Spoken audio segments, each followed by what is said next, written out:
buying in or backing out? What do the experts have to say about Florida State in 2025? We're going to break all that down for you guys in this episode. And of course, we are going to react to what they have to say, and we're going to share whether we think these takes are fair or foul. So, man, a lot of football talk. Excited. Before we jump into that, Michael, how are you, my friend? And thanks for joining me for another episode. Oh, thanks for having me, Jesse. Can you believe we are about 50 days to college football? Literally, we're about 50 days Next month. next month. And so now we're weighing in and seeing what the experts think and whether or not we agree with them. So let's get in the episode. Exactly, man. Florida State has a football game next month, literally next month, man. So excited for that. And so this is something that we do every year in the preseason. We run this episode through and kind of share with you guys. I'm still old school, Michael, and maybe it's fitting that I got the throwback jersey on. Had to go thrifting with the wife yesterday, but Go. I was able to come out with a little bit of gold for me. I was able to find the throwback Florida State jersey, and of course, I had to pick it up because That's it right. belongs to be with a Florida State fan, as I live here in the Carolinas. So. But yeah, we do this every year, man. I'm a throwback guy. I love the college football magazines. I still like to get the hard copy and read it. And so we pretty much go through what a lot of the experts, air quotes, experts have to say about Florida State in 2025, because you've heard a lot of our takes and what we think of this team. And of course, we got a lot of preseason content coming up that we're going to be rolling out as well. But it's always kind of good to see what everybody else says about Florida State. Now, some of these are going to be good news for us to hear. Some of these are not going to be so fun to listen to. But that's why we're going to read and react to these ourselves and kind of share what we think about it too. Now, the first thing I want to acknowledge before we jump into this, Michael, is because I know it's coming. Experts, air quotes. Experts, I get it. Last year, the experts were completely wrong, and that is fair. And we were wrong too. But I don't think anybody saw 2-10 coming out of last season. So this is kind of more of just a fun way, kind of more of a fun show, right? Because no one really knows what Florida State's going to look like in 2025, but we have a good feeling. And so I like to just kind of see what everybody else has to say here. And so, yeah, man, lots to get into with this one. Now, before we jump into the first segment here of the show, I do want to remind you guys that, like I said, we have a lot of preseason content coming up as Florida State is playing football next month. As we mentioned, now is a perfect time to hit that subscribe button, hit that like button, and stay connected to Plant the Spear. If you would like to become a member of the channel on YouTube and help support our efforts here, there are options available for that for one low price as a way to get some perks out of it and to help support Plant the Spear. So, man, excited for this one, and let's just jump right in. So, let me set the stage for you guys. I pretty much find as much information as I can throughout the national media outlets and things like that. Some of these are more kind of some stat people that I know and follow off Twitter that are going to make their way into these. This is primarily based on the Athlon preseason magazine and the Phil Steele preseason magazines. And I promise you, I will say Phil Steele's name wrong at least 5 times in this episode. It gets me every single time. And so that is primarily where I get this information from. So that's what we're going to read and react to today. Now, we have a bunch of different categories to go through, and we're going to start with kind of the broad spectrum, and that is the 2025 season win totals. So, Michael, let's start here first with the big boys out west. That is the experts in Las Vegas. Now, we know they put a lot of money into getting this right. Doesn't mean they always get it right, because they were pretty wrong last year about Florida State as well. But they have you sitting at 7.5 wins. Now, obviously, in all of these metrics that we're going to talk about, you can't win a decimal percentage of games. So they put that number right there at 7-5 because, Michael, really, I think that's a really good fork in the road for Florida State. I think most of the other prediction models that you see have Florida State somewhere around that 6-7 win range, which we're going to talk about here in a minute. But then if you're kind of looking at the rosy side of things, that 8 win is where you run a little risk betting on that 8 win over there if you take that number. So I really kind of like that 7.5 number there. I would hopefully lean to the over to 8 wins here. Some of the other ones that aren't so rosy here, S&P Plus, which is put out by Bill Connolly of ESPN, has Florida State at 6.2 wins. Again, you can't win 0.2 games. So that looks like he's got us at around 6 wins there. Kelly Ford, who is a stat person that I follow on Twitter, does a great job with a lot of things here. They have us sitting at 6.4 wins. So still, again, to the under on Vegas's win total there, Michael, with 2 pretty much 6-win season predictions here. Not looking so rosy for the Seminoles when you talk about a 6-win season here. I think you're borderline looking at, if those fall into place, man, I think some of the seasons that we're looking at here, that's borderline firing territory. You know what I mean? And that's kind of not what you want to see. But again, this is why we're going to read and react to what we think. And before I throw it back to you, one of the interesting things here that I saw for, S&P Plus and Vegas are just a flat number. That's what they give you. But with Kelly Ford, I thought it was interesting because they do a lot more breakdowns into into what he means by this. Now, one of the things that I thought I gotta disagree a little bit here is he has us going 4-4 in the ACC. That's pretty tough. So you're talking about 4 ACC losses here. And I'll give you those in just a second. Now, he does have our scheduled difficulty up at 24th. So Florida State does have, those big weighted games, those 4 big games really do put a lot of weight into the strength of schedule that Florida State has. So again, what he does with his ratings is he kind of finds like what the highest percentage of where you fall on his chart. And 6 wins was the highest. That's why it goes with the 6.4. He gives Florida State a 75% chance to win 6 games. If you bump that up to 7, that percentage drops to 47%. If you jump that up to 8 wins, which is where most of us think Florida State's going to land, that falls all the way to 20% chance for Florida State to have 8 wins in 2025. And to go for 9 wins, a surprise good season here, has us with only a 5% chance for Florida State to win 9 games. So they're pretty confident. It sounds like a lot of these predicted models are very confident in that 6 to max of really 7 wins. And with that, I do disagree. Now, to give you a couple more details here, they have us with 4 wins in the ACC as a 71% chance. If you bump that up to 5 ACC wins, only a 40% chance, which sounds a little crazy. Now, 6 ACC wins is way down the line, Michael, at only a 14% chance to win 6 ACC games. As you know, we play 8 conference games, so that would be 6 wins and 2 losses.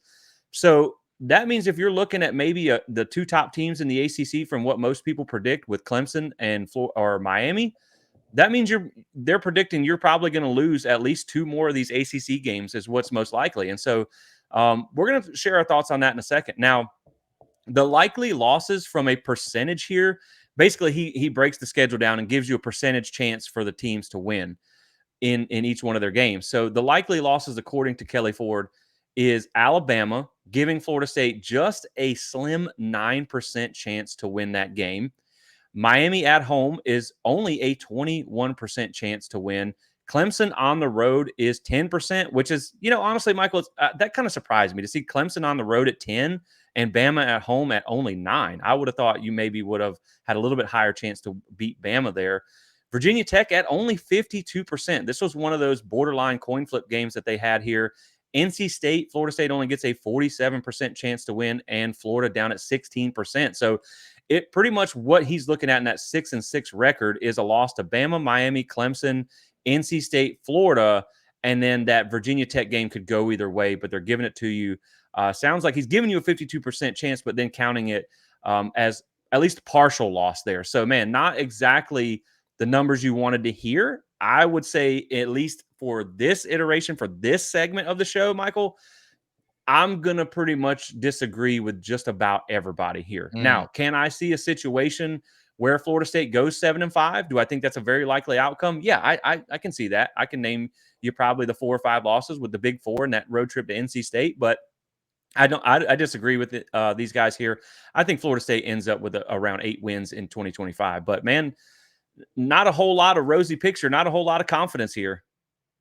No, it's not. And I actually went back and did some research real quick just to figure out where Florida State has usually been with the projected win totals. And so in 2020, Florida State was projected to win 7 games. They won 3. In 2021, Florida State was projected to win 5.5 games. They won 5. So the under hit, but just barely, right? Then in 2022, they were projected to win 7.5 games. They end up winning 10. In 2023, they were projected to win 9.5 games. They ended up winning 13.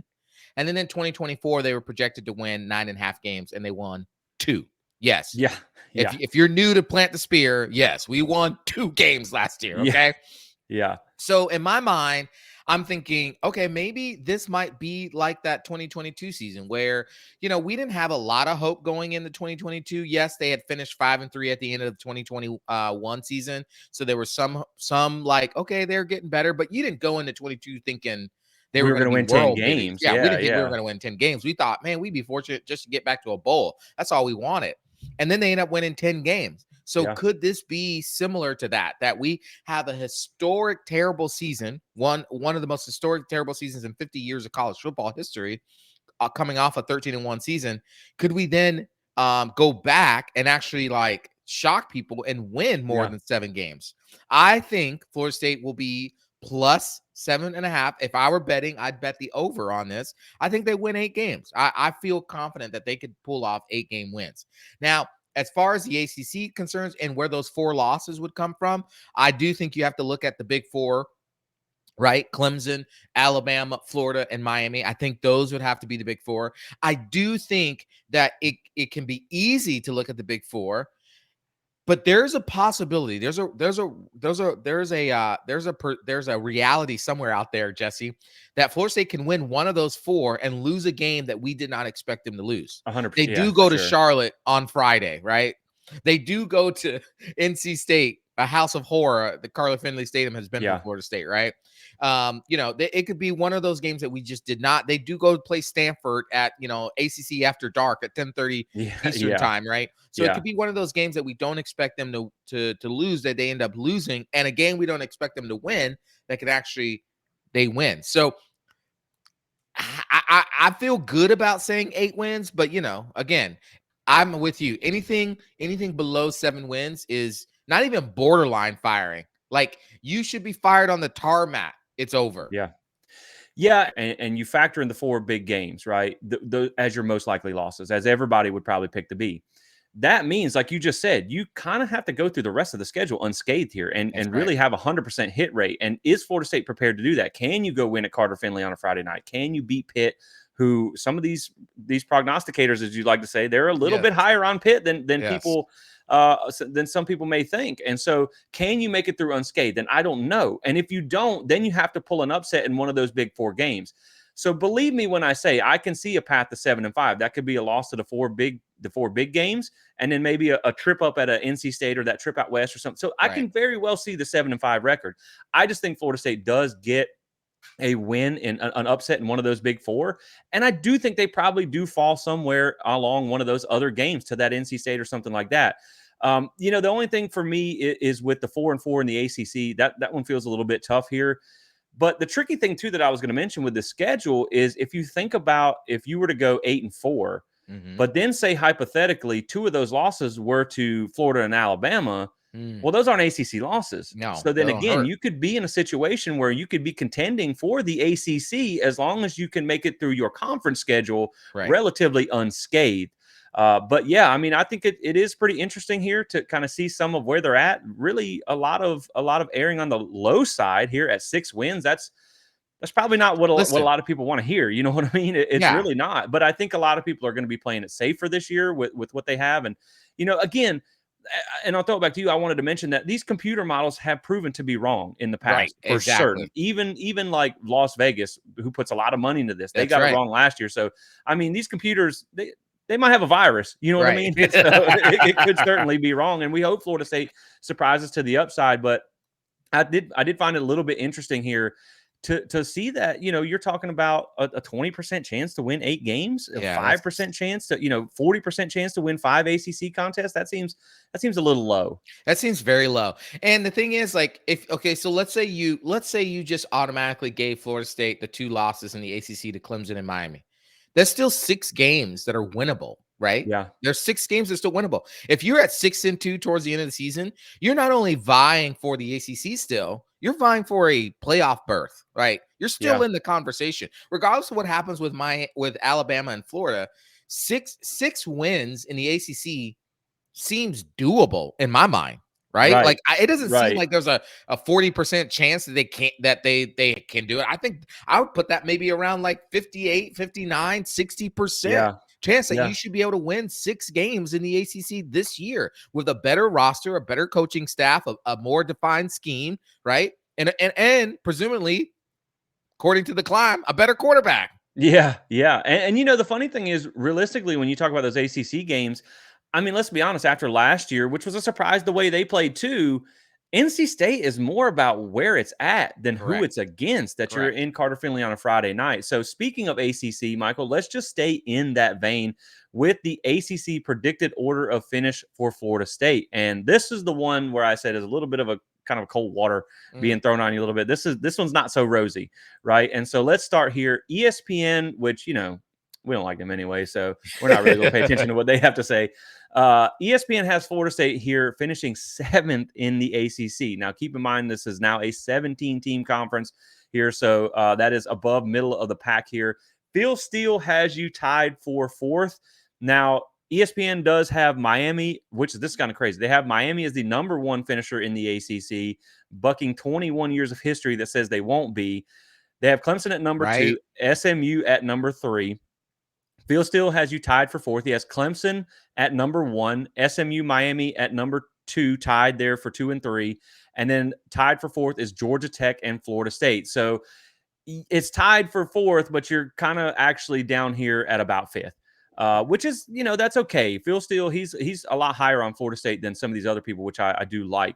Now, Athlon has you down here finishing 7th, so another kind of non-confident finish there for Florida State in the conference play. They have Clemson 1, Miami 2, and SMU 3, which is kind of the theme throughout the rest of the things here. Kelly Ford has you finishing 8th. So, Kelly Ford, welcome to Plant the Spear Show. This is probably your last time on it because we don't like this very much. That's right. He also has Clemson at 1, Miami at 2, and SMU at 3. FanDuel gives you the 7th best odds in the ACC at plus 3,100 to win that. They have Clemson with the best odds, Miami, Louisville at 3rd, and then SMU at 4th. Now, if you think back, Michael, when you think back to these teams that may finish at the top, like SMU last year, they got lucky by Florida State being down and being a terrible team because that was really one of the only big teams that they played from the ACC. They didn't play Clemson in the regular season. Right. And then when they did, they lost. So schedule has a lot to do with where you finish too. Now, one thing that I do think is interesting, and we're going to talk about these in just a second, but when you talk about like the unit rankings and basically where like your quarterback room, your running back room, and all these rooms line up where they stack up in the ACC, Athlon has 8 teams and Phil Steele has 6 who basically rank in double digits in the lower half of the conference in a majority of the categories, either all of them or all but like one. And this is where we talk about that strength of schedule, again, where we've talked about before on some of the reasons why Florida State should be better in 2025. Out of the 8 teams that Athlon has ranked kind of in the bottom of the conference, and out of the 6 that Phil Steele has, you play 4 of them from Athlon's list and 3 of them from Phil Steele. So to me, when you look at that, and that is UVA, Wake Forest, and Stanford, Phil Steele is a little bit higher on Virginia Tech. He doesn't have them as low as Athlon does. But to me, man, that almost looks like that's 4 games that you should win in the ACC, right? Yeah. And then the interesting thing here, I will say, that I think needs to be at least provided some clarification on is when you look at Kelly Ford, a lot of his ACC projections are, you look at Louisville has 4.6 conference wins down to North Carolina with 4.1. So you have a lot of decimals in there too. So this could, one game either way could launch you to 4th, could put you down at 8th.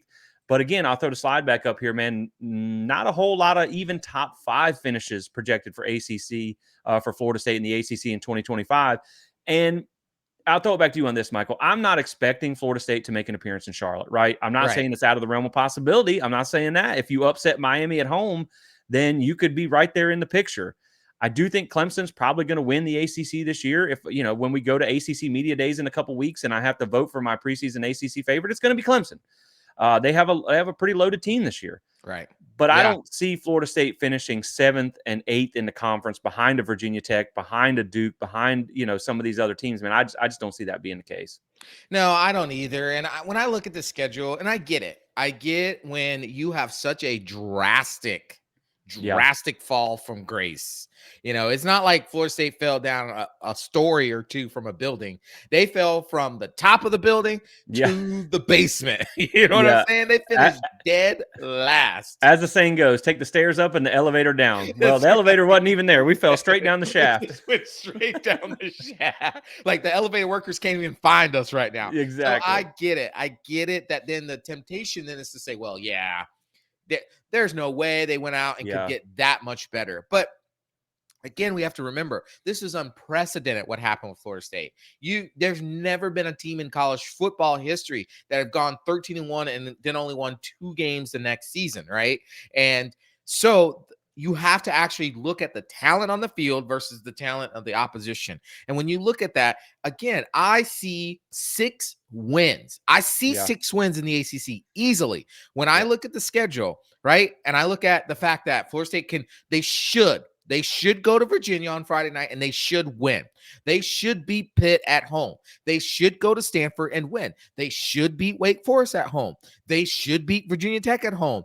They should have a really good chance if they play with their heads straight and all the voodoo from Carter Finley Stadium doesn't show up. They should win at Carter Finley Stadium. The only games that I can't confidently go in to say that Florida State should win, even though they get Miami at home, that should be competitive. Going to Clemson that's just a whole nother thing. I'm just going ahead and chalk that up as an L, right? Yeah. There are 6 wins easily, which says Florida State should finish somewhere between second and fourth, really. Yeah. Somewhere in that vein. That's where they should finish at. And I think that is viable. I'm not using and this is not, Jesse, this is not my fan lens, my bias of Florida State. Right. I'm literally looking at the talent I know of the teams versus the talent I know with Florida State and where they're coming from. They should easily have 6 wins. Yeah, and you know I want to bring something up about that I think is important to remember when you talk about this team in 2025. And this is something that I mentioned the other night. If you guys want to check this out, I did sat down and did an episode with Eric from the College Huddle. I know we haven't mentioned it a whole lot, guys, but we are part of a national podcast network called the College Huddle. They have a YouTube channel over there. I just talked about Florida State in 2025 with them and can they bounce back. And one of the things that I mentioned was this is the thing about the modern era, right? With the portal and all this stuff, and especially with just Florida State in general, making all these changes you're right. It does seem like people want to be hesitant to put Florida State back in the limelight in 2025. And I understand that because we have to see this first. But I was looking the other day and around 70% of this coaching staff had nothing to do with 2 and 10. Nothing, not a single thing. Around 16 of your starters or so out of 22, and including some guys who maybe weren't starters, but just some backups on last teams who really didn't have a major impact. The majority, around 70% of your coaching staff and starters had nothing to do with last year's team. Not a single thing. So I don't think it's far-fetched to be able to expect Florida State to have a completely different looking season than they did last year. Because this is a completely different looking team than it was a year ago. And I think that is important to remember when you talk about where Florida State could or couldn't be this coming season. It's an entirely different team. It's an entirely different season. And so I do think it can look totally different. And we've seen throughout the course of the recent years with an Indiana, an Arizona State, these teams that can go from not to hot in a matter of one season by what they did in one offseason. And so I think that is important to remember too. But yeah, man, I think you should be somewhere around 6 wins in the ACC. And then, you add the 2 wins, the kind of 2 gimme wins there. And that puts you at 8 wins on the season. That puts you at 6 wins in the ACC. I think with that, depending on, how some of these other teams stack out, because it matters what they do too, you should be, I think, towards the end of the year, you should be competing for a spot in Charlotte. I'm not saying you're going to make it. I'm not saying you're going to be the ACC champion. I'm not saying all that. Yeah. But I'm saying that you should be in contention at some point throughout the season for that ACC. And then you could maybe look at adding that 9th win in the bowl game. And here's what I'll say. Projecting FSU to finish 7th, I think what you said, 7th through 8th. 7th and 8th. Yeah, 7th and 8th is about it. Yeah. I just think that just is, it's almost kind of like lazy. It's just like you didn't even do your research, right? Like it honestly ignores so many different factors. Like, yeah, okay, so the roster took some hits. We all know that. But Mike Norvell has been, he went and instead of getting, potential, we talked about this, he went and got production. Yep. Right this year, the schedule isn't exactly murder's row in the ACC as well. There's a couple of tough games, but like I just said, there are plenty winnable ones, especially if this new look defense of Tony White actually holds up. And FSU's biggest problem last year wasn't necessarily talent. It was finishing and consistency in games and actually playing up to their talent. If they can get steady QB play, right, which again, according to the Climb, we got the next coming of Charlie Ward. And if the OL line gels, like we all hope they will, I mean, we literally got 5 new starters that are probably going to happen on this OL line, they'll be right back in the mix. So to me, putting them at 7th or 8th, and what that basically means is that they're barely like on bowl game conversation. If they're 7th or 8th, they're probably on the outside, almost looking in. That's just ignoring everything that Mike Norvell and this staff has done during this offseason. And again, outside of Clemson and Miami, like, this is a team that should be viable for a conference championship berth. Like, 6 wins is not just in the realm of possibility, but should be expected. They should be expected to win 6 wins. Yeah, no, I agree. And granted, I get it. We were dead last in the ACC last year. I get it. But, like I talked about, man, this is a different year with a different team. It's a different season. And so, yeah, if you can get 6, you're in the conversation. Maybe you pull an upset against Miami, and now you're 7-1 in the ACC. Who knows? Again, it's hypothetical. It's hard to predict, man. But it's just, I think some of these are a little bit on the low side. I think what you're seeing here a lot is there's a lot more than maybe should have being tied to last year. Yeah.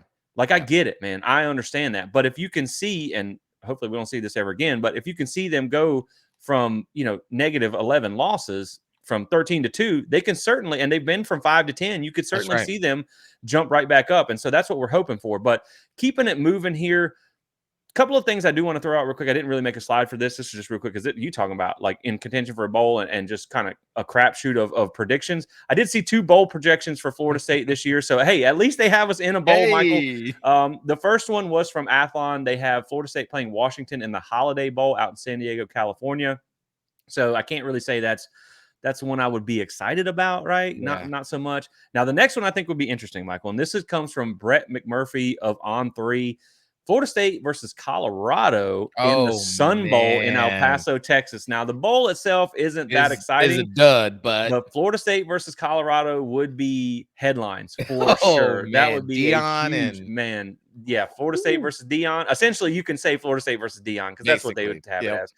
That would be interesting, man. But that's 2 of the bowl projections that I saw for next season. So I think that one, man, if you play Colorado in a bowl, that'd be pretty interesting there. Yeah, that'd be interesting to see because that would just draw the headlines, right? It'd be watched. Obviously, it's prime time. It's Deion Sanders. It's Florida State. It's the Travis Hunter saga. It's all of that come back, right? And of course, as Florida State fans, we tune in because it's our team, and for most of us, we'd want to beat the crap out of Deion Sanders' school. So it'd make a lot of sense for us there. Now, I will say though, if we're in the Sun Bowl, typically the Sun Bowl is reserved for teams that are just so good. So if we're in the Sun Bowl, it would truly be Florida State versus Deion Sanders because Mike Norvell should be fired. Yeah.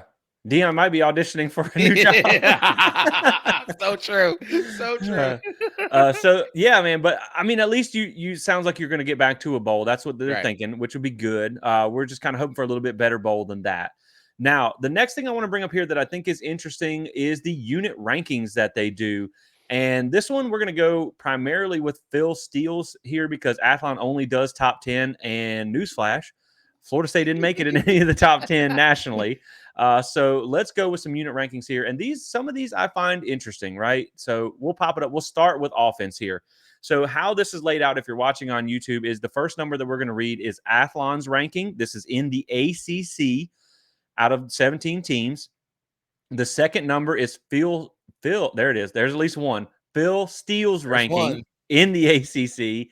And then the third number that you're going to see here is going to be how Florida State ranks nationally in Phil Steele's position group ranking. So first here up at quarterback, this is kind of consensus, man. You see Athlon here with Thomas Castellanos at 8.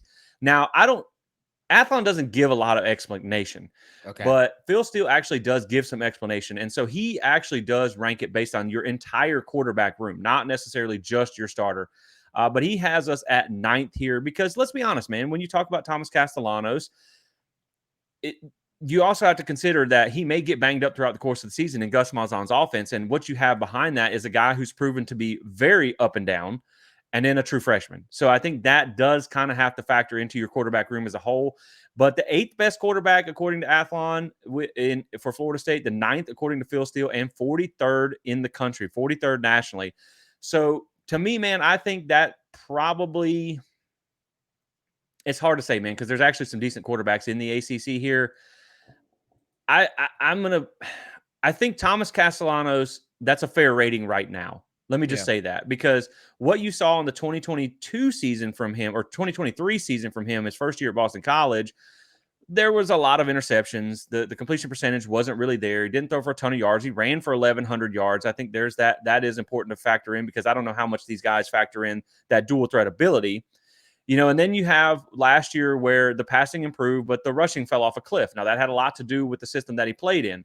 So I think based on what he has done, his current body of work, I don't think it's out of place to put him, somewhere around the middle of the pack ACC. Again, 17 teams. I think you're somewhere right around the middle. I think that's fair rating. 43rd nationally is probably fair too. Now, do I think he can finish with a much higher rating than that by the time things are over? I do think so because when you look at this, Thomas Castellanos has the potential to have the best season that he's had yet in this offense. So not too rosy on Florida State's quarterback situation, but I think could surprise you for what maybe where he finishes at the end of the year because I think he could have a pretty good season. Yeah, that makes a lot of sense. I actually don't disagree with this. And listen, I know I've been joking about the climb and what they've said there. They may have exaggerated just a little bit on Yeah, that. But he's a dynamic quarterback with his legs. His yeah, passing is the thing that's kind of really kind of hampered him. Jesse, he has I just did the math on this. He has a 0.58 touchdown to interception ratio, which basically means that he will throw an interception every 1.7 touchdowns. mm, So about almost 2 touchdowns, then he'll throw an interception. So that's not a great ratio right, for a right, quarterback. Now in this system with Gus Malzahn, you're going to be taking a lot of deep shots, a lot of east and west throws. So that should hopefully cut down on the interception ratio. And it'll obviously allow to use his legs. But I would agree that 43rd ranking in the nation is accurate. I don't know if he's the eighth, you know, the eighth best quarterback in the ACC. I think he might be just a tad bit higher than that. But yeah, again, they're predicating this off of stats and seasons and their own right. prognostications.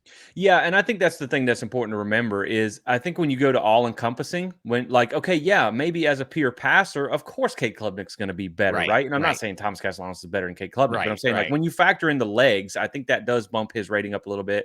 And I think, again, you surround him with the weapons that he's going to have here and all that stuff. And it's funny you mentioned like some of the things maybe I think they are getting a little bit carried away with some of these things that they're hyping him up about, but I do like that, man. He's putting in the work and he has the confidence. And Yeah. so I think he has the potential there. Now, going down the list here to running back, Athlon has you as the 7th best running back room in the ACC, 4th best in the ACC, according to Phil Steele. I like that 4 ranking a lot better than I like that 7 ranking. And then 34th in the country, according to Phil Steele.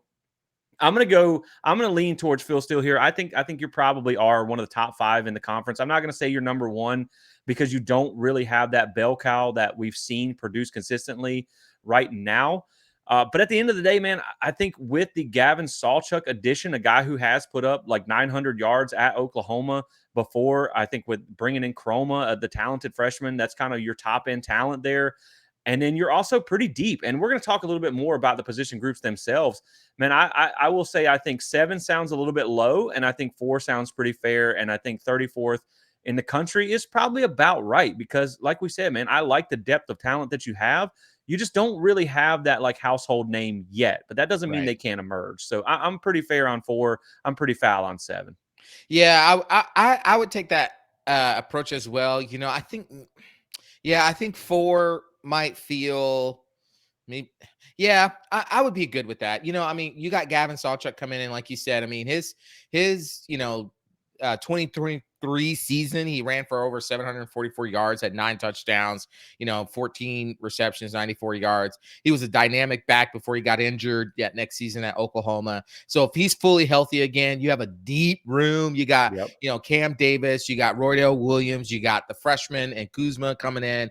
You got all the other guys back as well too. So you have a really, really deep running back room there. I think you have options. You have strength. You have bulldozing. You have lightning quick. You have Yeah. twitch. You have receiving. So you have so much that you can do with that room there. So yeah, I would say that's without fully knowing how everyone's going to operate in this offense, we already know that Gus Malzahn is going to run the heck out of the ball. Yep. 60% of his play calls on average are running plays. So you already got a running back in Thomas Castellanos, and then you have the other running back as well too.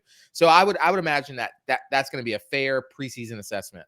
Yeah, I don't look at our running back room and say I don't like that guy for Correct. anybody. I just look at it like I just don't know maybe how good you can be, right? Right. Now, the next position group here, man, this is a pretty big gap between what they think. And I actually am going to definitely side with Phil Steele here. And that's not just because he's the higher ranking, and that's at wide receiver. Athlon has you as the 8th best wide receiver core in the ACC. I think that's kind of some bunk right there, if I'm being honest, Michael, to call it like it is. Phil Steele has you at 2nd and 22nd in the country, top 25 wide receiver unit in the country. Now, let me first say one thing about this. It is a very real thing that your receiver core can be limited by your quarterback play. I think that is fair to say. But with that being said, I do really, really like this receiving core. I am probably a lot higher on this receiving core than a lot of other people are. I love Deuce Robinson and the size that he brings. He was pretty productive there at USC as not really as their feature receiver, still putting up around 300-400 yards a season there.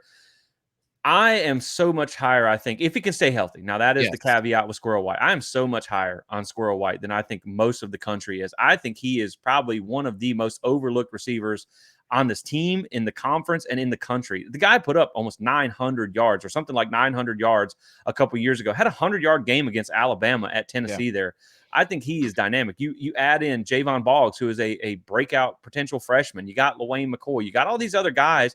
And then they don't separate your tight end room from wide receiver. So I think you have to add that in too. And I will say Athlon doesn't separate that, but I know Phil Steele, as we'll talk about later, is high on our tight end room. And I think that brings this rating up here some. But man, I mean, when you talk about Landon Thomas, when you talk about, the kid that came over from UCF, the tight end there, Randy Pittman. Yeah. I think when you look at all these guys, Amari Williams, man, I think you have a receiving core that I'll just put it like this, Michael. I think they're going to be more limited by the quarterback play than the quarterback play is going to limit the wide receiver. You know what I mean? Than the other way around. So I think this wide receiver core can get the absolute max potential out of Thomas Castellanos as a quarterback, as he has the ability to do, because I think he got some real talent outside here. Yeah, absolutely. Listen, I mean, when you look at just the top 2 wide receivers, right? So you start with obviously the big prize of the offseason, Deuce Robinson, coming over from UCF, right? His best season was last year. He had 23 catches, 396 yards, 5 TDs though, 5 TDs and 23 catches, he was a red zone specialist. They also had a terrible offensive line. Miller Moss wasn't as great of a quarterback as what he experienced with Caleb. And so, but he could be super dynamic. So he's kind of like your Johnny Wilson, who didn't really get readily used. Get in a better system, he explodes, right? But then you talk about your boy Squirrel White, man. I mean, come on. Freshman year, 30 catches, 481 yards, 2 touchdowns. Sophomore year, 67 catches, 803 yards, two touchdowns. Last year, before getting injured, 34 catches, 381 yards, 2 touchdowns. Average 16 to basically he's averaging about 13 yards a catch on his career. I mean, if he can stay healthy, he's going to be one of your fastest, most dynamic playmakers on the field, right? And so you could see that if Thomas Castellanos is anywhere in the decent, these wide receivers can be game changers for you. But like you said, I totally agree with you. I feel like your quarterback's going to limit more your wide receivers, and your wide receivers are going to limit your quarterback. Because last year, they limit each other. Yeah, exactly. It was the blind leading the blind. It was blind leading the blind. Or the brick leading the blind, whichever you want to call it there. But I don't think that'll be the case, at least from the wide receiver perspective this year. Yeah, I'm definitely high on this group. I really am. I think there's a lot of potential in that room. Now, the last one here is offensive line. 7th, according to Athlon. 6th, according to Phil Steele, but 28th nationally. So a much, sounds like, improved offensive line here, kind of middle of the road to upper half of the ACC. Look, man, if there were 17 teams in the ACC last year, we'd have had to make a provisional 18th for the offensive line for Florida State because it was just that bad. It was so awful. But this is another group that I think you did really good going out and fixing some things through the portal. 4 of these, again, this is what I'm talking about when you look at, oh, well, this happened last year. Man, Right. 4 of your starters are going to be brand new. And the That's fifth right. starter, Richie Leonard, only got to play about 3 games and looked pretty decent in the couple of games that he did get to play. So it's essentially a brand new offensive line here. I really like a lot of the pieces. I like probably about the 6th and 7th man you got. I'm a little bit worried about the depth here throughout the course of the season. But man, I actually really think this offensive line is going to make a massive turnaround, and especially when you consider being under new coaching as well. So I'm fair with sticking kind of in that upper to middle half of the ACC for now, but I think they have the potential to finish the season as one of the better units in the ACC if they can stay healthy. And I know Look, that's saying a lot for what we saw last year. I get yeah. that. But again, man, I really like some of the pieces that you brought in on the offensive line. Let me give you some stats real quick about this offensive line, just from the rushing perspective, since rushing is going to be our predominant thing. In 2020, Mike Norvell's first season, FSU offense averaged 5.2 yards a carry. Okay. In 2021, FSU offense averaged 4.8 yards a carry. Okay. So a little bit down, but not too bad. In 2022, when they went 10-3, FSU averaged 5.5 yards a carry. So they went back up. All right, great. In 2023, the 13-1 season, they went down significantly, almost a whole yard per carry, but they were still at 4.5 yards a carry. Yeah. And then the bottom fell out. They fell beyond the elevator shaft. They're in the core of the earth, 2.9 Yeah. yards per carry. There is nowhere else to go but up. That's all I'll say. Exactly. There's Yep. nowhere else to go but up. 1,000% agree on that. So now let's flip over to the defensive side, and we're going to start with the defensive line here. Athlon has you as the 6th best defensive line in the ACC. Phil Steele has you at 5th. 25th nationally, though. So top 25 defensive line here. And I will say this, Michael, I think a lot of this is predicated on Daryl Jackson having a big season. Yeah. I think that is really what they're looking at here. Now, I understand, like, when you talk about Clemson has a loaded defensive line and Miami has a pretty daggone good defensive line this year. So that's where, you have to look at you compared to everybody else too, right? That is part of it. I understand that.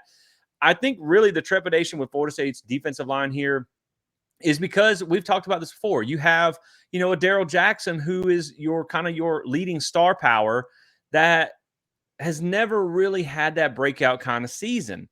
But he has the potential at 6'6", 350 to be that guy. But then, you look behind that. You got some guys who were, average last year, pretty good, but not great. You lost Josh Farmer. You lost these guys. Then you have James Williams, who, we all have a really high expectations for. But again, he was a package player there at Nebraska. You have Jason Jenkins from Tennessee, who could be a really high upside player, but he was a depth player last year. So I can understand some of the kind of middle of the road rankings for this unit because of the unknown of what they have.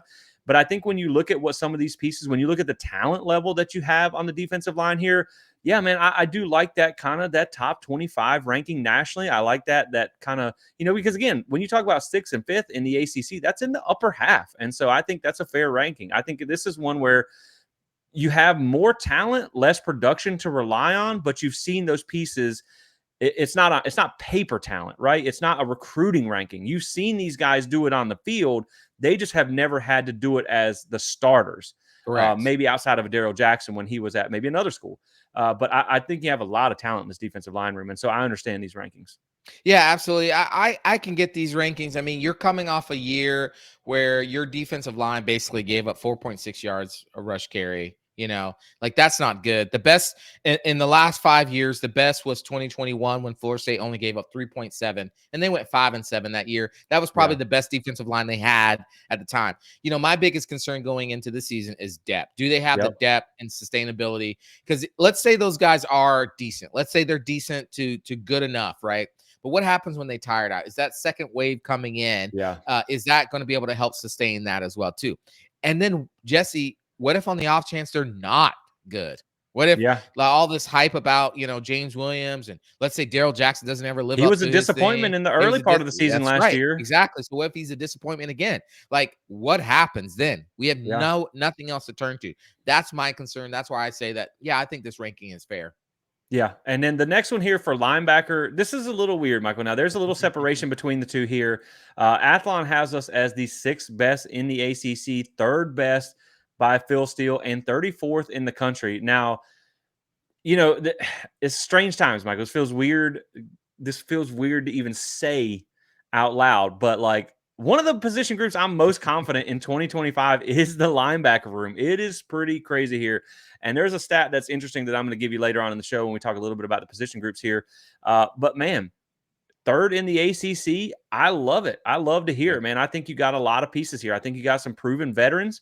When you talk about Elijah Herring and Stephon Thompson, I think you got some of the other guys that are the returning, the Omar Grahams, the Blake Nicholsons that have shown you their high upside. You got the Caleb LaValle kid who's showed out in their bowl game at UNC. Still a young guy there. I think you got enough pieces in this linebacker room that, man, I feel pretty daggone good about them. Now, we've talked about this before. We talked about this on the last show. I don't know that you have a Butkus Award winner No. contender or anything like that. But I think this reminds me a lot kind of like the 23 linebacker room where Yeah. it's just you got a lot of solid linebackers, right? That's A right. lot of really just good college linebackers. And so, man, I'm excited for this linebacker room this year. And so a top 3 in the ACC by Phil Steele, I'll take it all day long. Let's go.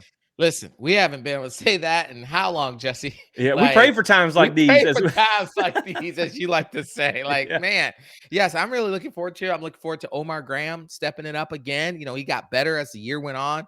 Yeah. Last year, obviously Blake Nicholson's back, and then of course the transfers. You got Juice. You got those guys. You got the new transfers that are coming in. Yeah, I'm actually. This is the one segment that I feel like, and you know what I always say about linebackers. I don't need you to be a Butkus Award winner.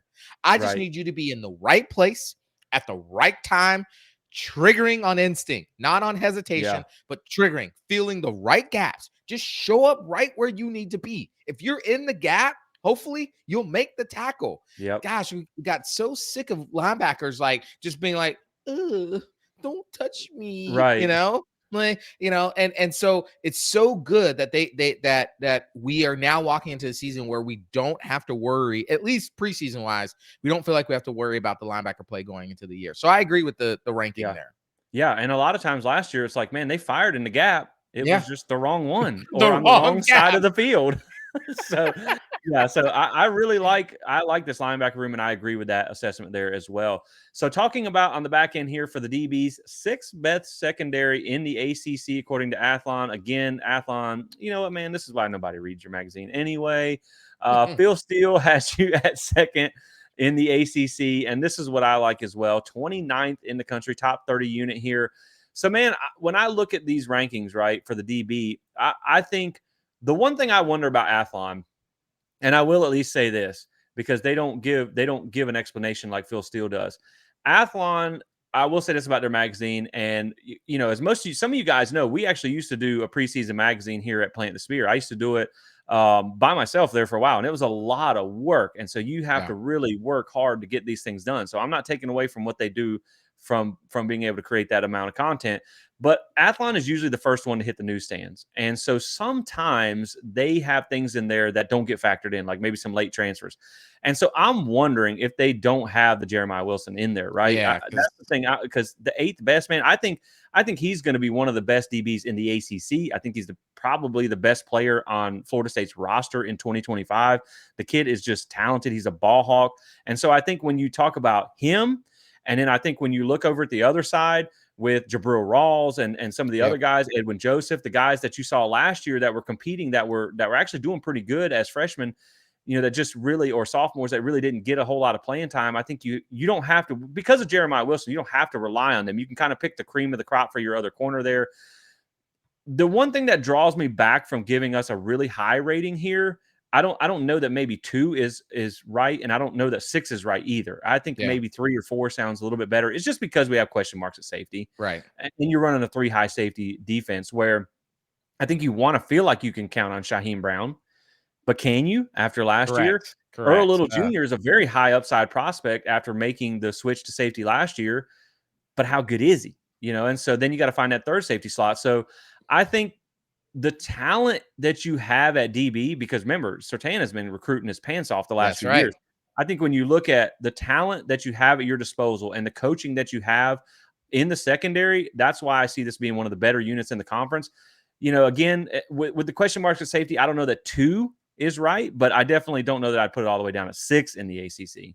No, I would agree. Now, listen, you went out and you got a DB that had 4 interceptions from last year when your entire defense had 4 interceptions the entire year. So Yeah. you basically went out and doubled your production there, right? Yeah. Okay. So that alone should help you, feel more confident about this. Now, listen, Florida State has actually had a really good defensive backfield for quite some time. I mean, you go back to 2022, they were only giving up 165 yards in the air in 2022. In 23, it went up a little bit, but it was only 179 yards. In 24, they were giving up a little bit more at 201 yards a game. But you have to understand, they didn't have to worry about really the air because they were running the ball all over us last year. Every opponent was, because we couldn't stop the run to save our lives, right? Yeah. And so when they were giving up, is because we're having to bring the safeties down. We're having to go one-on-one coverage all the time. We couldn't run, a lot of zone coverage. And when we tried to run zone coverage, we didn't know what we were doing. Thanks, Adam Fuller. And so I think this year with Tony White's defensive scheme, where you're going to have some exotic looks. You might have a 3-man front. You might have a 4-man front. You might have a 4-3-1 over front, right? You might have a bear look where you got 2 linebackers on the outside, the Will and the Sam coming down there, right? I mean, you have safeties playing in the linebacker spot. Like this 3-3-5 defense is so exotic and multiple. I think it's going to help in the passing game. And then the great thing about the 3-3-5, which is also a concern, is that you have to have great safety play. So to your question about Shaheem, man, if Shaheem steps up this year, you could literally see a lockdown defensive backfield where now you're forcing the team to become one-dimensional running the ball, which then you hope your linebackers and your defensive line and all the different blitzing can slow that down as well too.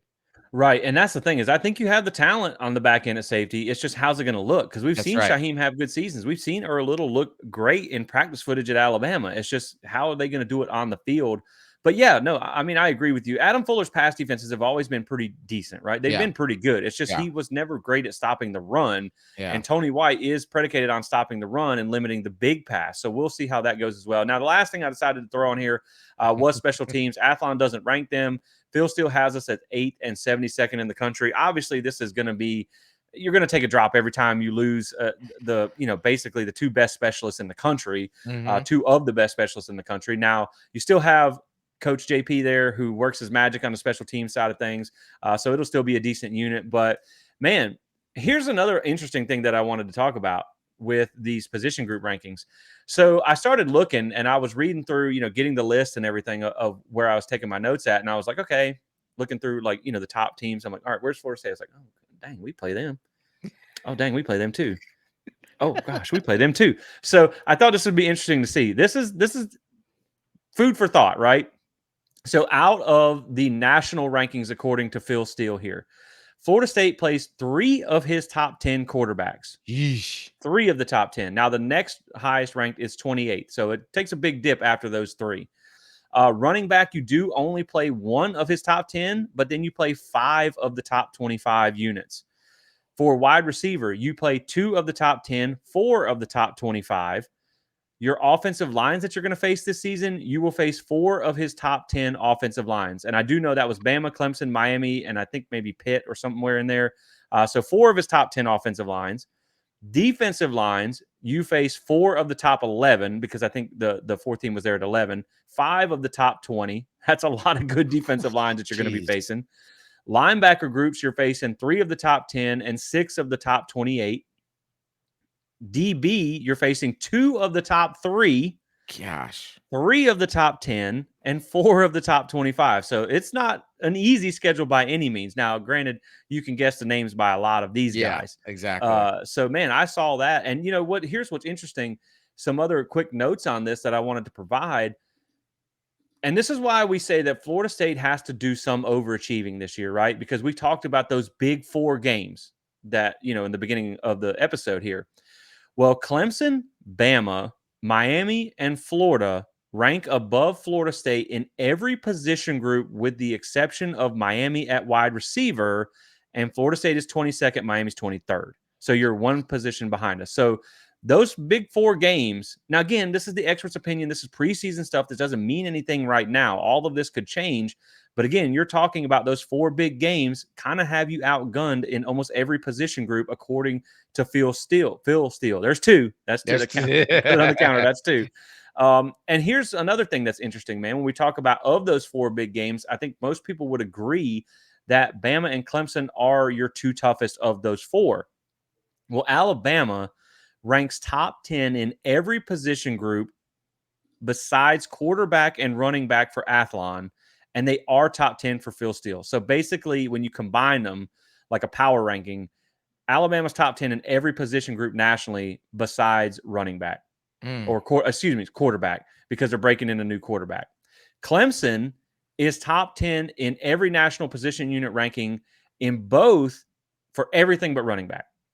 Wow. So Clemson looks absolutely loaded. So, man, we've talked about Florida State and kind of where you're falling this year, but in those four big games, man, they're awfully confident in what those guys are bringing to the table. So, man, again, that's why I say, like, that Bama game is going to be really tough. That Clemson game on the road at Death Valley is going to be really hard. But, man, you're going to have to do some overachieving. You're going to have to, out-coach, out-scheme some of these teams if you want to pull an upset in one of those four games. It's not to say that it doesn't happen. I'm just telling you what Phil Steele has in his magazine. So I'm not saying that that's the way it's going to end the season, but at least in the preseason talk, that's where it stands, man. I thought that was pretty interesting to see that, man. You got some tough opponents coming up this year on the schedule. Now, again, like we said, most of that is from those four big teams, which we pretty much already knew about, but it tells you how good those four teams are expected to be this year. Yeah, I mean, listen, we already knew that this is what we're going to face. This is why those four games you always never want to say they're just automatic losses, but you don't go into them with a lot of confidence that you're going to be able to pull it off.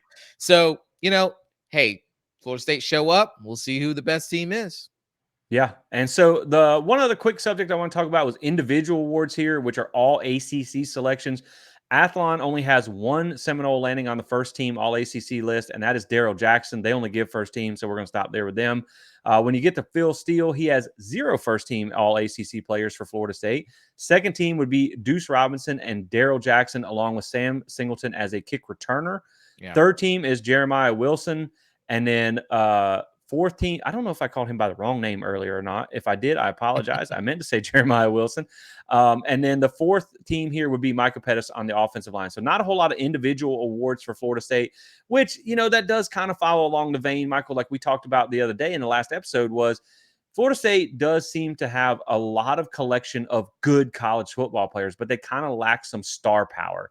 Yeah. And so I think that's probably a little bit fair there as far as your national awards. Now, one of the other things that I think is fun that Phil Steele does, he does it through his computer system, however it calculates this, is stat projections. And so that's what we're going to talk about now as we get towards the tail end of this episode here.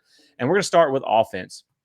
So stat projections, what he has Florida State in 2025, rushing offense is around 146 yards per game. Passing offense would average around 242.4 yards per game. And then a scoring offense of 31 points per game. Now, Michael, to me, this almost sounds a little bit backwards, right? When the Gus Malzahn on offense, yeah. I think you might be rushing for 242 yards a game, passing for 146 yards a game.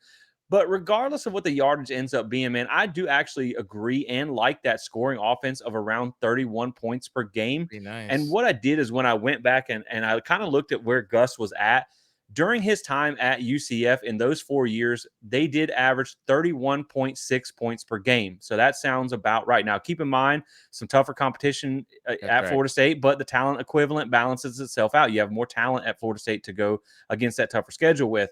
Florida State last year was, of course, 15.4 points per game. Talking about falling down an elevator shaft. Jeez. But historically, even including that dumpster fire of a season, it's been 27.9 under Mike Norvell. So I think that 31 points per game does sound about right. Now, keep in mind, you also have 2 games in here with Kent State and East Texas A&M where realistically, hypothetically, however you want to say it, Michael, you should put up over 50 in both of those games. So that's probably going to bump your average way up. I would think in games against really tough defenses like Alabama and Clemson, you're probably not going to score 31 points naturally. But man, I think at the end of the season, when the dust settles, if you hit 31 points per game, I think Florida State's going to be in position to be around that 8-win mark, like we talked about. And like I said, with Gus averaging 31.6 points per game there at UCF across all 4 years, I think I like how that number sounds. Yeah, I do too. Listen, 31 points a game. If you're there, that means you're in ball games. That means you're going in the fourth quarter with a chance to win. That you've always said, more specifically, that man, if you could be in that 30-point range, it's giving you a chance to win. And because in the ACC, if you have a decent enough defense, 30 points should win you almost every game in the ACC. Right? Truth. If you have a decent defense, you should be able to walk out of that stadium knowing, okay, if we get I remember in 2023, I remember feeling that all the time. If we can get to 30, this game's over. Right? Yeah. Because I don't think there were Clemson and Miami are probably the only two you would worry about, right? That you'd worry about that could get to 30 as well. But I just knew I remember when we were playing Duke that night, right? And I just kept thinking to myself, if we could just get to 30, if we get to 30, it's over because we have a decent enough defense that can prevent anything else from happening. And so I feel like going into this season, if our defense is decent enough, if we can get to 30, it will give us a chance to be in the game. I'm not saying we're going to win every game. Right. But it give us a chance to be in the game. Right. And even then, man, obviously, the back and forth with offense and defense, it changes things. You can't just say, well, if we had averaged 31 last year, but you averaged 31 last year, you won some games, man. That's not a 2-win season for sure. So let's flip over talking about the defense here and talk about the stat projections for the defensive side of things. Rush D coming in at 136 rush yards per game on average. Pass D, 199.2. Scoring D, giving up 24.2 points per game next season. Now, these are pretty interesting numbers, man. When you look at Tony White's defense, it is built heavily on stopping the run. Now, he has done pretty well, so you may want to say that rush defense number could be a little bit lower there. But again, you're talking about playing some tougher offenses in the ACC than the Big Ten. So that number probably sounds about right. Pass defense, I'm okay with that too.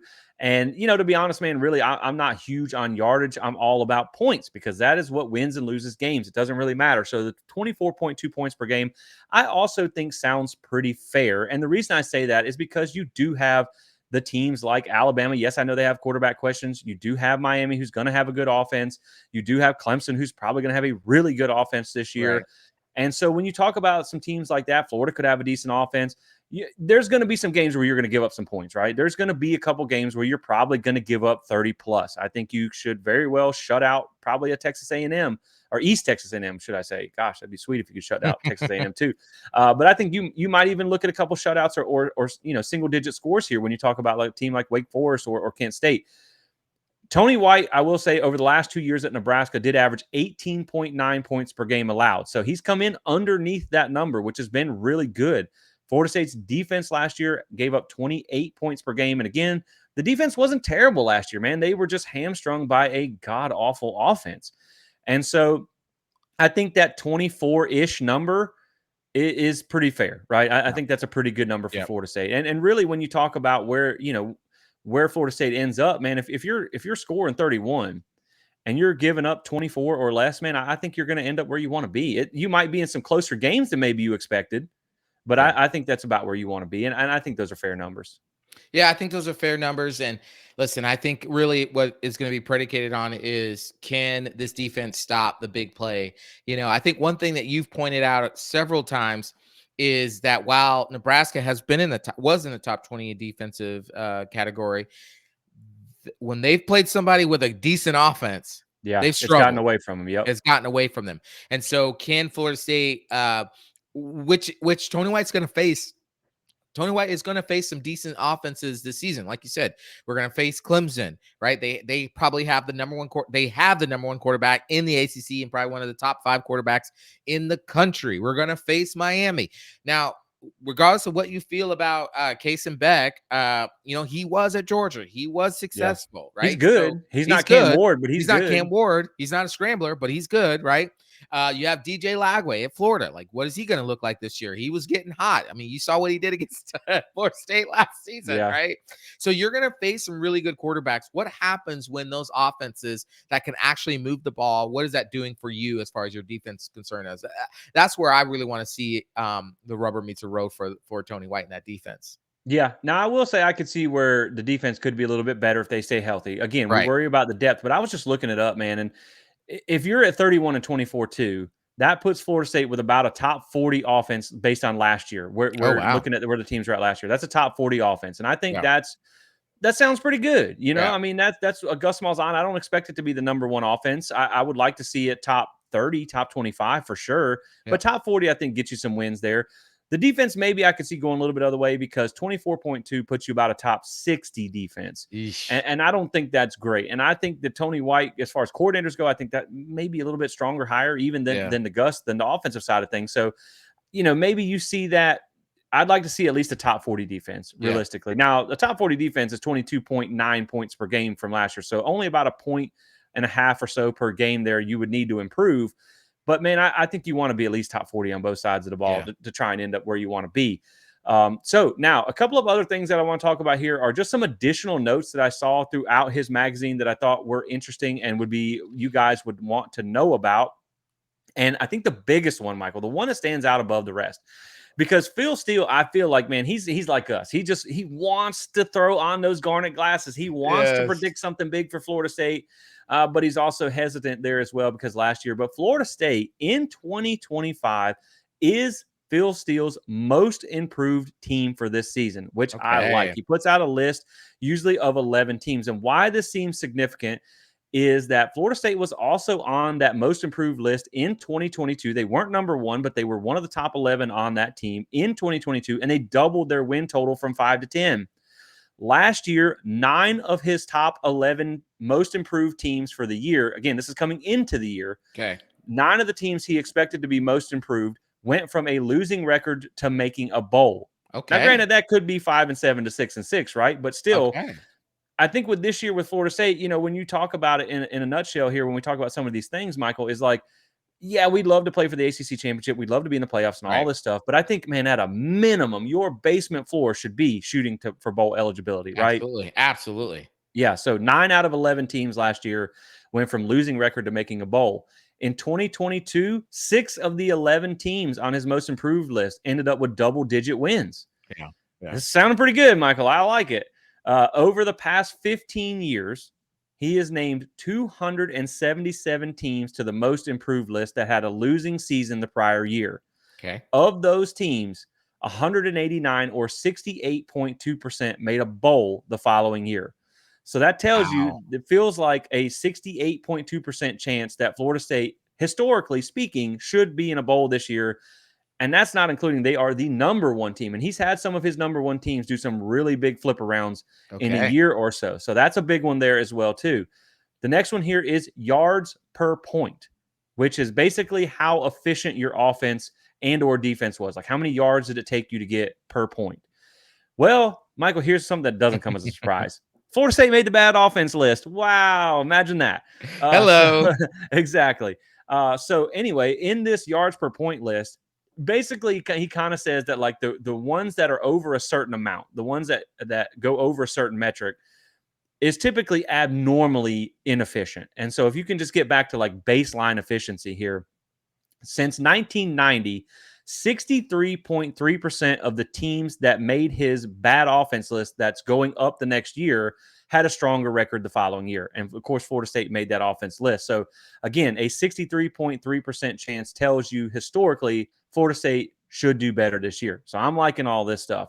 And then the last one here is something that we mentioned on a previous show, the 4 data-driven reasons why Florida State should be better in 2025. I've encouraged you guys to go back and watch that as well. And that is turnover margins. You've heard us talk about it before. We're not going to spend a lot of time on this as well.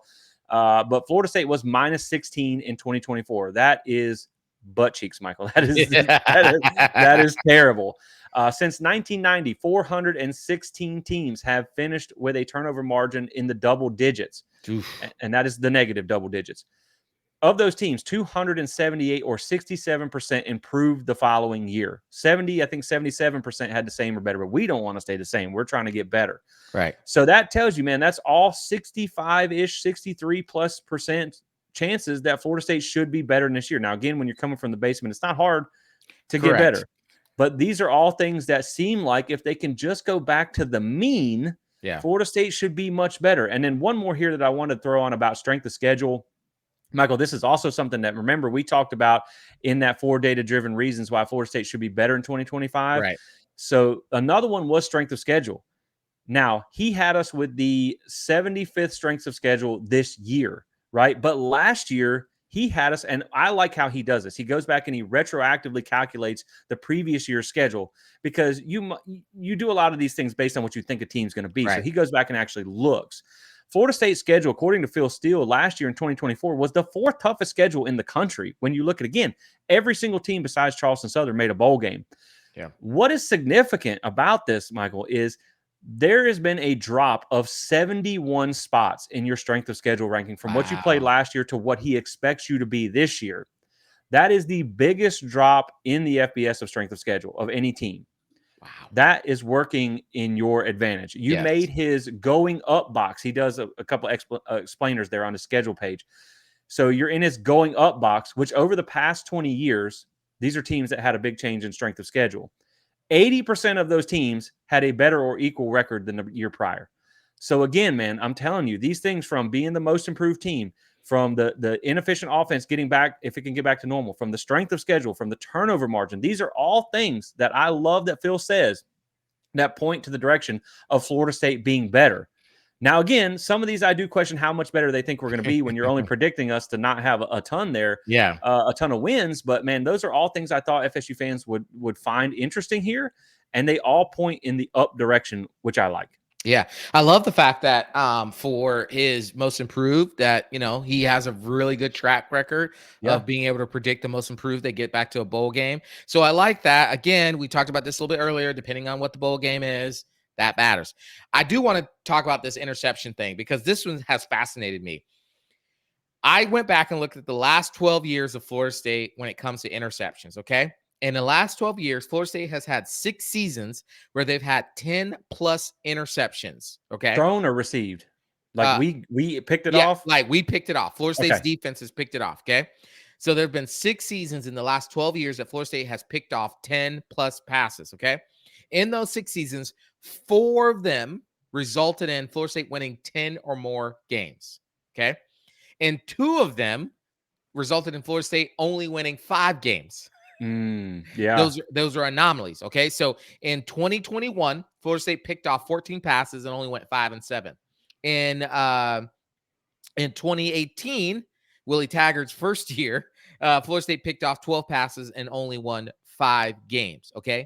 But my point is that when Florida State picks off 10 or more passes, the chances of them winning 10 games is significant in the last 10 years.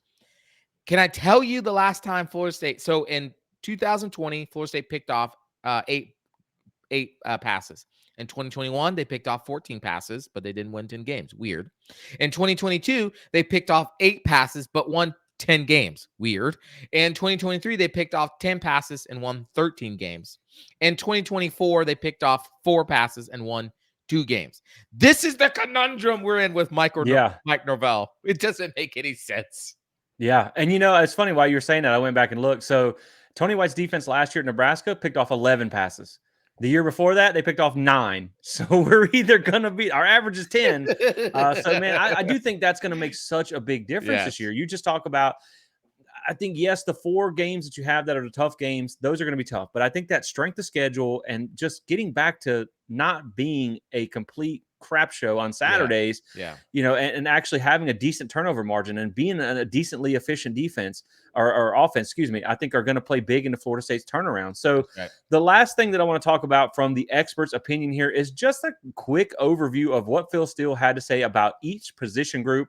Now, we've already talked a lot about our position group, so we're going to kind of shorten these up a little bit because we are running you guys a little bit long here. But let's jump in, Michael. So starting off with quarterback.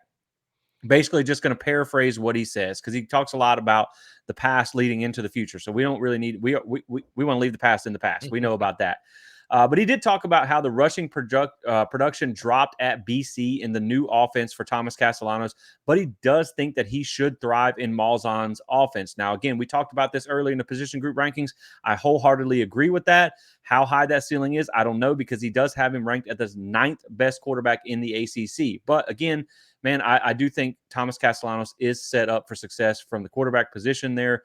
Running back here said the room has 6 what he calls VHTs. Now, these are very highly touted, and each one has a different allotment of players for each position group. Just know these are basically kind of like blue chip players, right? They're good recruits. 6 very highly touted players in that room. Top portion of their position group is essentially what that means, and can only be more productive in the Malzahn run-heavy offense. Well, that's because we didn't run the ball basically at all last year. So, of course, there's, like you said, only one way to go, and that is up. Wide receiver here, he talked about the drops in 2024. We know that plagued this team. He did say that talked about the new additions there as well, and said FSU has 7 VHTs in this position group, the very highly touted players. And despite losing all their top guys from last year, they should be more productive. Also said the tight end group could be the strength of this offense, which, Michael, I actually don't disagree with that. When you look at Randy Pittman last year, he was UCF's number 2 in receiving yards last year with 416. You got Landon Thomas there as well. You got some really talented guys. And here's a fun fact, man. Actually, and this was interesting because, we talk a lot about this run-heavy offense. We talk about how Gus, I think a lot of people think this is just going to be a triple option offense, essentially. In 2022, UCF attempted 451 passes. That's more than any single year of Mike Norvell's offense has attempted at Florida State. They only broke 400 one time in 2023 when we knew they couldn't really run the ball that well, and they had to rely on the pass. They threw it 434 times. So Gus Malzahn is not scared to throw the ball if it works. If it works. So I thought that was a fun fact that you guys can use maybe on a trivia night or something like that to keep in line there. So now talking about the offense. In 2023, Florida State had the most experienced offensive line in all of college football with 206 starts. They averaged 162 rush yards per game and allowed 17 sacks. And remember, 2023 is where we started to see some of the cracks with that offensive line. Yeah. In 2024, they still had 190 combined starts, but only managed 90 rush yards per game and gave up 49 sacks while using 10 different combinations of offensive lines. Yeah. That is just unbelievable, man. You want to point to the number one reason why this team was in bad shape last year?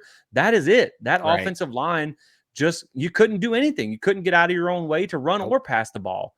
And so he mentions that you brought in 4 new starters, plus you get Richie Leonard back, new offensive line coach too, which he did not mention. But I think that's going to be just as much as the guys you brought in is the guy you got leading the guys that you brought in. Career starts this year for Florida State are combined at 129, so still a very experienced offensive line, and they average 322 pounds, so you got some massive road graders up front. He does expect them to be much better, but, Michael, you can't be much worse. That's right. That's a lot of what he said about the offensive side here. As far as the defense goes, he talked about the change in personnel the last 2 years because you've had a ton of turnover from that 23 and the 24 team. The 23 was mostly because they all went to the NFL. 24 was mostly because y'all just get out of here. Yeah. Go and get, man. Go and get on out of here. Go and get. But he thinks they won't be up to the 2023 standards, which is fair. You don't have Jared Verse, you don't have Braden Fisk, but we don't know who we got quite yet. But they will be improved and has 7 VHTs, very highly touted in there. So I like that as well. Here's an interesting stat that I alluded to earlier about the linebackers. Okay. And he puts this in every magazine. So I think he's waiting for the renaissance of Florida State's linebacker room. Between 1992 and 2015, Florida State had a linebacker selected first or second team all ACC in all but 3 years. Jeez. Then Florida State went 7 years without one until 2023 when they broke the streak. Yeah. Now, he said that group in 23, he actually said last year the group wasn't bad despite the record. And our linebacker group wasn't terrible later in the season. Right. They have 4 VHTs, added 3 quality transfers, and do have some returning experience. So it sounds like he actually thinks our linebacker room will be pretty decent there. Yeah. And so then defensive back, went from number 1 in his pass defense ratings in 2023 all the way down to number 80 in 2024. That is a massive drop. Lost AZ and Fentrell, but has about everyone else back and should make a stock market type of climb in his pass defense ratings.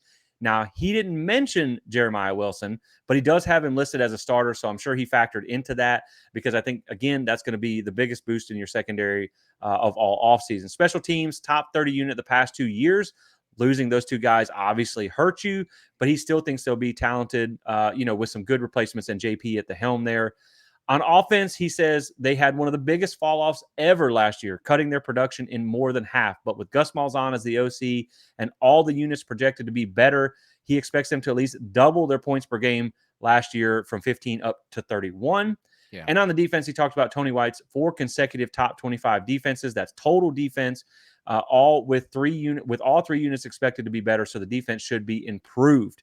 Now, to wrap it up with what Phil Steele had to say in his magazine, in 2025, this is crazy, man. This is wild. He's talking about the swings of Florida State, which we've all been present for, so we all know about. Michael, from 2012 to 2016, Florida State was 59-9 with 3 ACC championships, a national championship, and a playoff berth. What a time to be alive. Oh, what a time. Now, from 17 to 21, they went 26-33. Oof. That is absolutely wild, isn't it? So basically what he says for 2025 is he expects them to be stronger on offense with a solid defense. The turnover margin, the yards per point, the easier schedule all factor into a much better season.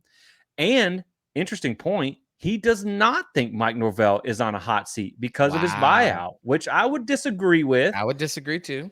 I understand because of the buyout. I get that. But I think that seat is hot. But here's what I like about what Phil says too. Phil's got a little confidence in Florida State. He says, and he won't be either way after a solid season in 2025. So he thinks Mike Norvell cools off the hot seat talk with a successful 2025 campaign. So I like that too. Athlon expects much of the same, but they do note the tough games of Bama and Miami. Says at least you get Miami at home, and then ending the season with 3 of the final 4 games on the road, including trips to Clemson, NC State, and Florida. Questions how high the ceiling is going to be, although they'll be improved after a 2-10 season. So, some of these, man, I think these are very fair, right? To kind of bring it home on this, I think when you do look at all the things, the signs that we've talked about, the things that we went through in those previous episodes, Florida State should be better. You should have a average to above average offense and a pretty good defense. And I think all of those things combined lead you to a solid 2025 season. So I do agree with that. And I also understand Athlon's talk of, man, you do have 3 of the last 4 games on the road. And those are 3 of 4 teams that are pretty darn good and offer a pretty tough environment to go win in. So I understand that side of it as well, man. But I think all in all, I don't hate what a lot of these things we're projecting.